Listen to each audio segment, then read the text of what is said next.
The end began not with a bang, but with a groan. A deep tremor from Greenland, the ice giant finally surrendering. For centuries it stood silent, but relentless warming melted it from above and below. The final collapse sent a glacier the size of a country crashing into the sea, a sound that echoed across the world. This was not a single event, but the climax of decades of ignored warnings and melting ice. The collapse triggered a tsunami, but more than that, it permanently raised the sea. In minutes, water quietly invaded coastal cities from Newfoundland to Ireland. Streets filled, homes vanished, and the ocean reclaimed land humanity had borrowed for millennia. The shock was global, the scale incomprehensible. A geological event that should have taken millennia happened in a human lifetime.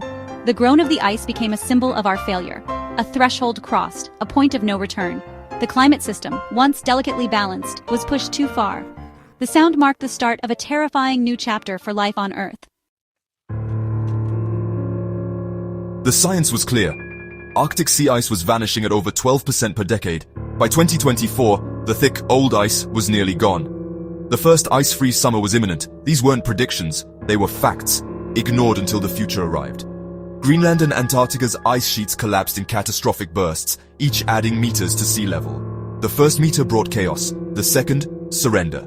By 10 meters, the world's map was unrecognizable. Nations like the Maldives and the Netherlands disappeared. Over 2 billion people were displaced.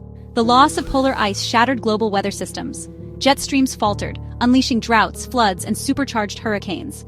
The stable climate that nurtured civilization was gone. Thawing permafrost released methane, accelerating warming in a runaway loop. The numbers became an obituary, a record of a world lost. We were no longer warning, we were living the consequences. The world's great cities, London, New York, Tokyo, became tombs. Built on the water's edge, their fate was sealed when the sea rose. Desperate defenses failed. The ocean was patient and unstoppable. Floodwaters corroded foundations, skyscrapers rusted, and subways became canals. Streets teemed with new marine life, while people fled in panic. Millions tried to escape, but many were trapped, waiting for rescues that never came.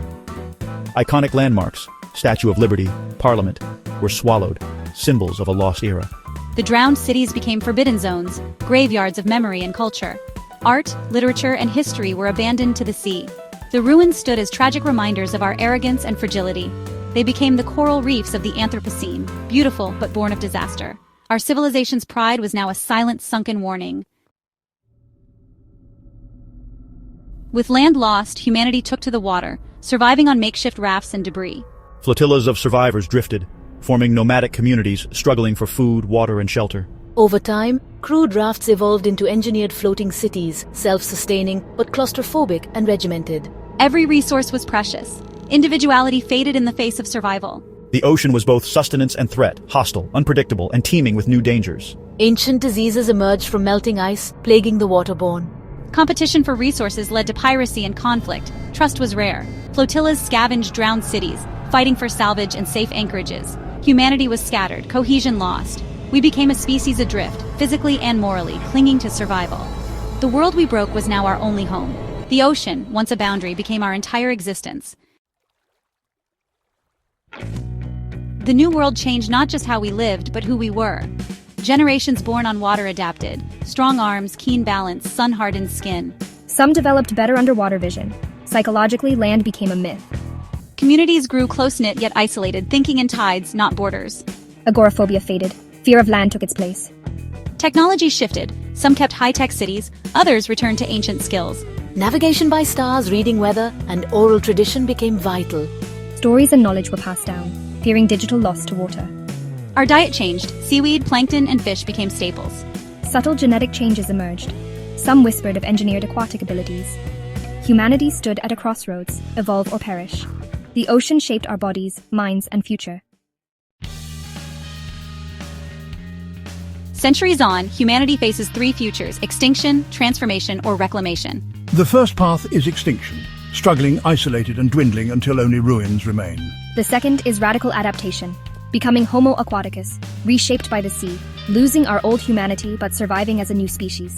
The third is resistance. United, we heal the planet, extract carbon, refreeze the poles, and build new land. It's a project of millennia, demanding patience and cooperation. Only this path offers hope of walking on land again under a stable sky. The choice is ours: Fade away, transform, or fight for a future. Each path is a lesson, a warning, and a possibility. The flood was our doing. The future is what we make of it. Our story is not yet finished. The world has changed, but hope endures. The next chapter awaits, written by those who survive.